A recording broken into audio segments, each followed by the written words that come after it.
May nagtanong sa akin, I hope this message find you well. Hi sir, good afternoon po.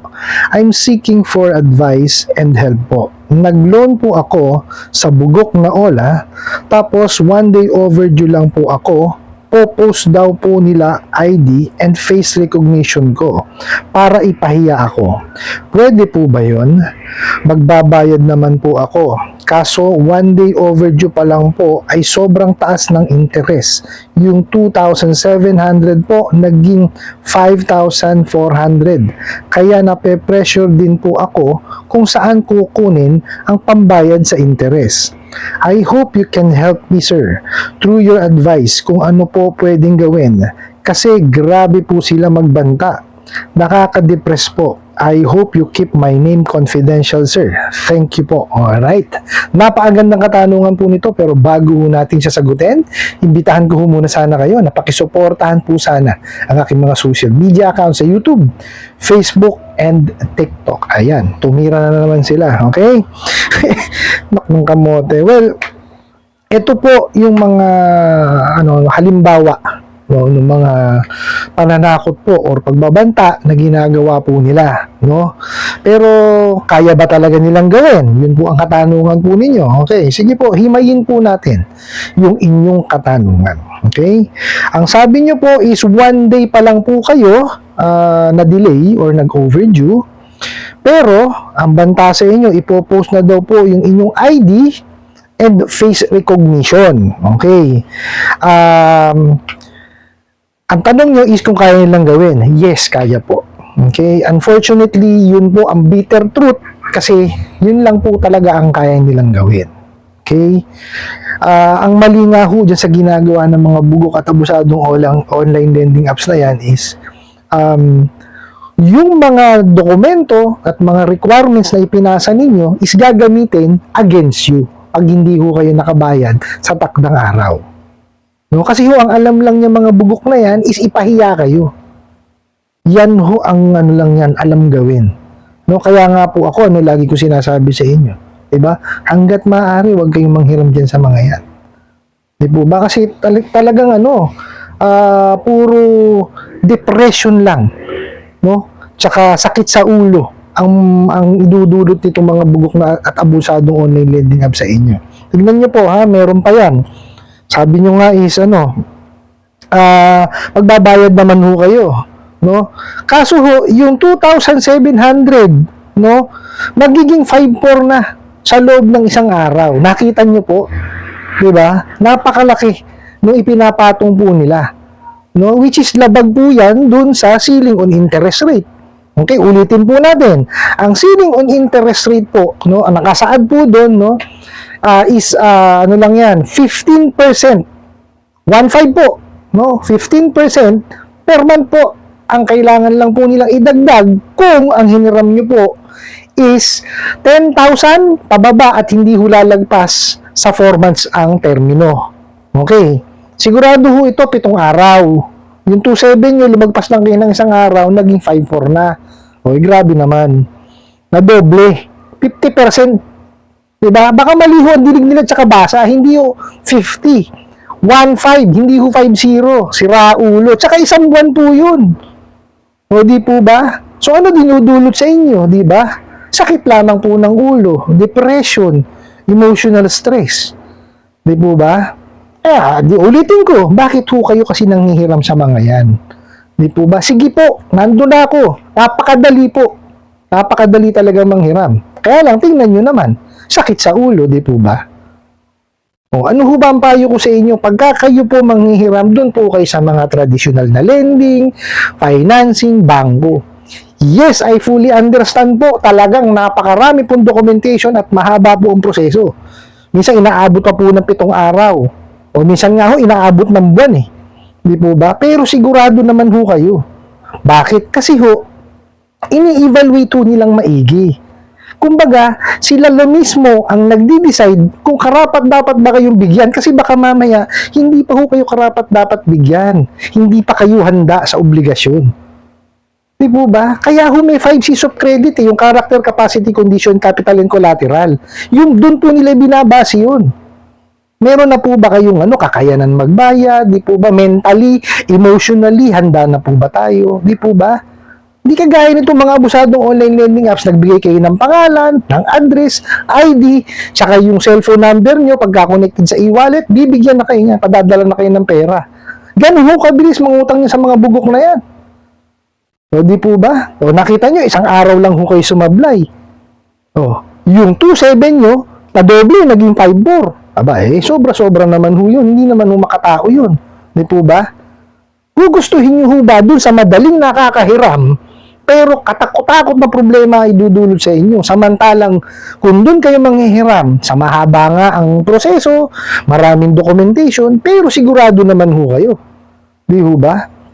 Kasi ho sila, professional, no? Yung mga nasa lending, financing bangko, no? Professional ho yan, kung makipag-transact. Di po ba? Asikasong-asikaso kayo. Pinaalam sa inyo kung ano yung obligasyon ninyo. Papaalam sa inyo kung magkano yung approve sa inyo. Tsaka hindi ho kayo a-approvean yung mga yan kung alam lang din nyo kayang bayaran. Ganun ho yan. Kaya nga ho may evaluation eh.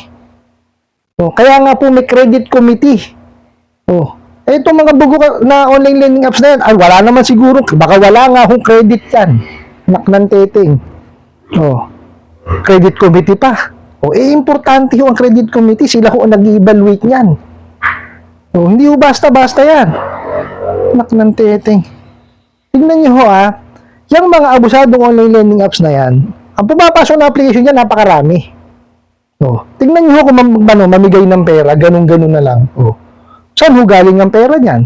Di po ba? O, kung napanood nyo po yung topic ni Kajani, no, previously, no, na di umano daw nga po, no, inamin na, no, sa isang programa na ang Pogo konektado po sa OLA. O, ano po ginagawa doon sa pera? Di po ba? Hinuhugasan lang. Money laundering lang po ginagawa. Kaya gano'n na lang mamigay ng pera yan eh. O, di po ba? Hindi ko kagaya na sa bangko, sa lending financing. Yan po may mga investors yan. O, kaya dun ho kayo manghiram, i-build nyo po yung inyong credit standing, hindi ho basta-basta ang pagpapautang. Ano po? Sana po maintindihan po ninyo. No? Yun ho kasi mahirap dito sa Pilipinas, wala tayong financial literacy. Hindi ho kasama sa curriculum natin yan. Unlike sa ibang mga bansa, meron yan. Tayo ho dito, sino nagtuturo sa atin? Di po ba? Maswerte na ho tayo kung ang magulang natin maalam sa pera. Di po ba? Paano kung hindi rin maalam? Wala na, sablay na rin tayo, di po ba? Tsaka dito sa Pilipinas, dito lang natin nakikita na ang utang namamana. Di po ba? Kasi nga wala nga tayong financial literacy. Ano po? Sana ho maintindihan nyo na hindi ho ganon-ganon ang pagpapautang. Hindi ho po pwede yan na kakalabitin mo lang, payron pera, tapos ganon lang, wala. Hindi po pwedeng ganon. Yun mga kaibigan natin, kamag-anak, di ba? Pagka manghihiram tayo, tatanungin pa tayo. Hindi nyo ba nakuha yung ito nga pagkakaiba ng mga online lending apps. Ano tinatanong sa atin? Wala, di ba? Fill out ka lang. Bibigyan ka ng pera. Samantalang yung mga kamag-anak, kaibigan natin, pag hinihiraman natin, di ba tinatanong pa tayo? Nakita nyo, di ba? So ano hong gusto nila mangyari? Di ba? Talagang gipitin lang ho kayo. Talagang, aabusuhin lang kayo yung mga bugok na yan. Di po ba? So, ang sinasabi ko sa inyo lagi, pag-aralang maigi. Gumawa ko kayo na sarili ng due diligence. Na alamin kung ito bang mga uutangan po ninyo, karapat dapat ihiraman. Yung hindi, at the end of the day, sasakit ang ulo mo, madidepress ka, magkakaroon ka ng kung ano-anong sakit. Di ba? Mahirap po yan. Mas mahirap, nakuha mo yung pera, di ba? Saglit lang. Pero ano naman idinulot sa'yo? Matutumbasan ba nung natanggap ng pera yung ibibigay nilang problema sa'yo? Paano kung magkaroon kayo ng anxiety at depression? Hindi ho basta-basta ang sakit yan. Habang buhay nyo dadalhin yan. Di ho ba? Kaya wag hong matigas ang ulo. Di po ba? Minsan nasa atin na rin ng problema, aminin na natin eh. Di po ba? Bigay ho tayo ng bigay ng advice, bigay ho tayo ng bigay ng mga ng payo. Pero ano ho nangyayari?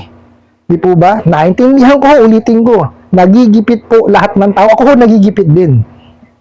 Pero I see to it po na i-build ko po yung aking credit standing. No, kasi po, pag din ako sa bangko lending financing ng hiram, malaki-laki po yung mahihiram ko. Hindi ko kagaya niya sa mga yan, no? Ginagawa kayong kawawa, 1,000 pesos, 2,000 pesos. Tapos pagbabayaran nyo na, doble, triple na. O di po ba?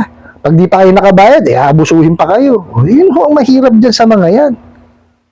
Di po ba? Kaya ho, kayo, ulitin ko po, i-build nyo po ang inyong credit standing. Napaka-importante po niyan. No? Kasi ho, darating ho ang panahon talaga. No? Hindi lang naman kasi habang bata yan eh. Tatanda naman ho tayo eh. Pag tayo ho umidad, syempre, may pangarap tayo sa buhay. Magkakotse, magkaroon ng sariling bahay, di po ba? So, pag binibuild nyo yung credit standing ninyo, makakahiram kayo ng malaki-laki. Makakapag, kayo, housing loan. Makakapag car loan kayo. Di po ba? Pagka dyan kayo ng hiram, tapos, kung yan, submitting entity pa ng CIC, biruin nyo sa maliit na halaga. Magkakaroon kayo ng marka sa CIC. Di po ba? So, tigilan nyo na lang po. Huwag nyo na ho silang tangkilikin. No, i-build nyo yung credit standing ninyo at doon kayo manghiram sa mga lihitimong mga lending, financing at bangko. Di po ba? Yung talagang nagpapautang ng totoo. Yung may proseso, yung sinusunod yung batas, hindi yung kagaya niyang mga yan. Lahat po ng mga links nandyan na po sa aking description box. Kiklik nyo na lang po, pupunta na kayo dun sa site mismo. Lahat po halos nandyan na inilagay ko na po, inaarmasan ko na kayo. Kayo na lang po ang inaantay. Ano po? I hope nasagot ko po itong katanungan na to at sana po yung makatulong. Maraming salamat po sa inyong walang sawang pagsuporta at panonood sa aking mga videos. Maraming salamat po sa inyong pag-like, pag-share, pag-comment at pagtatanong. And kunin ko na rin po itong opportunity na to na imbitahan po sana kayo na pakisuportahan po sana ang aking mga social media accounts sa YouTube, Facebook, and TikTok. Hanggang sa muli po. Yun lang.